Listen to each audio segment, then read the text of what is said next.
So today we're going to take a look at all the brand new information that has been revealed for the Naval Strike DLC.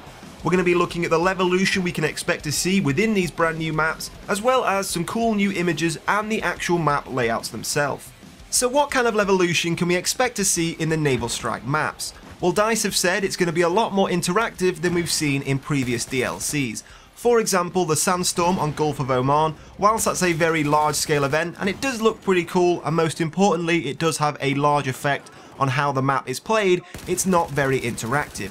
Players can't stop the event and neither can they speed up the event taking place. So hopefully the LEVOLUTION we're going to see is going to be much more like the LEVOLUTION we came to expect in the base game of Battlefield 4. For example, the smokestack on NAVAL 311 or the tower on Siege of Shanghai.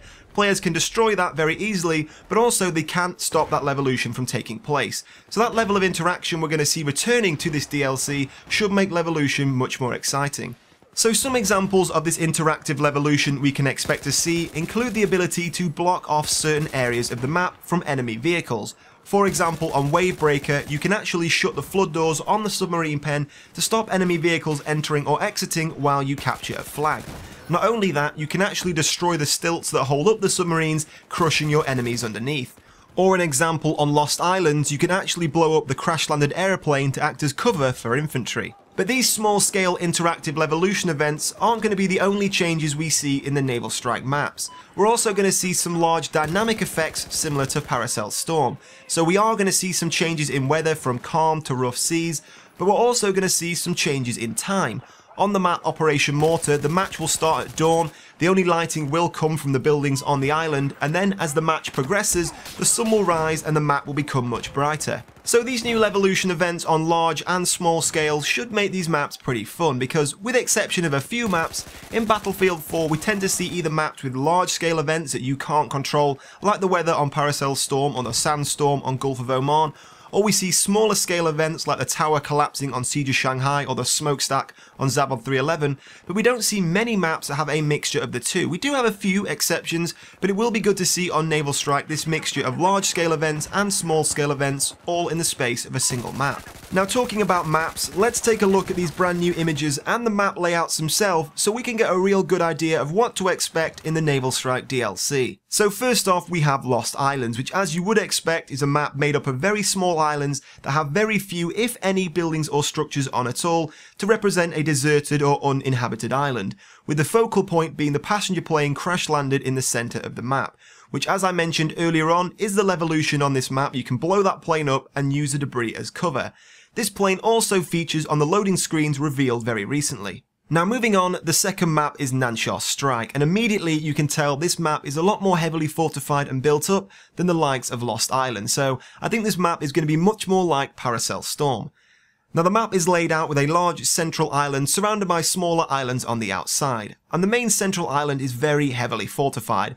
On the north beachhead we have some trench networks as well as beach defense systems, so I'm assuming on a game of Rush the attacking team will probably start off on one of the smaller islands to the north and will try and have to assault that beachhead to take the objective. Now beyond the beachhead itself we then have two wooden bridges connecting the whole island together, so I'm assuming, as we've seen in many maps before, those bridges will probably be destructible.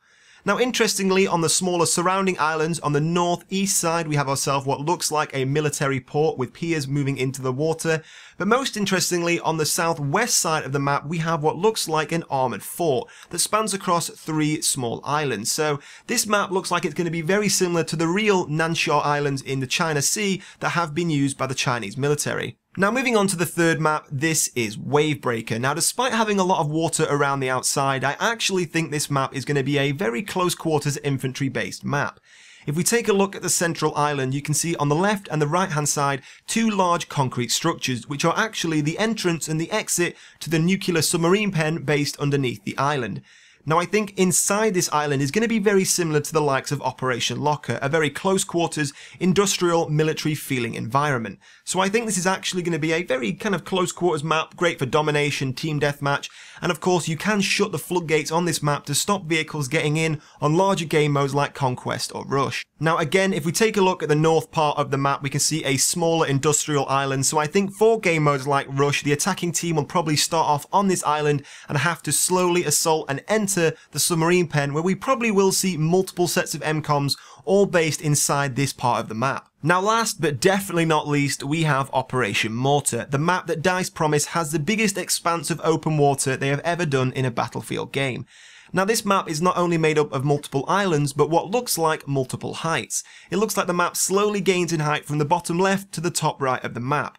If we take a look at the bottom left, we can see the wooden holiday homes out on the piers that can be seen in the loading screen image.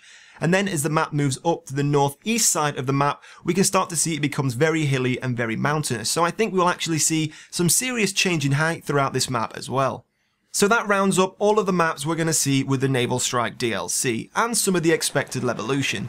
So as I've told you guys before, at first I wasn't very excited for this DLC, but after playing with all the new weapons, taking a look at the maps and hearing about this new Levolution, I am starting to get very excited. And the good news is, it's not very far away. This DLC will be out towards the end of March, so we're looking at 2 weeks at maximum. So I am very excited to play it, but in the comment section below, I want to hear from you guys. Which of these maps do you think looks the best? Which of these Levolutions are you looking forward to the most?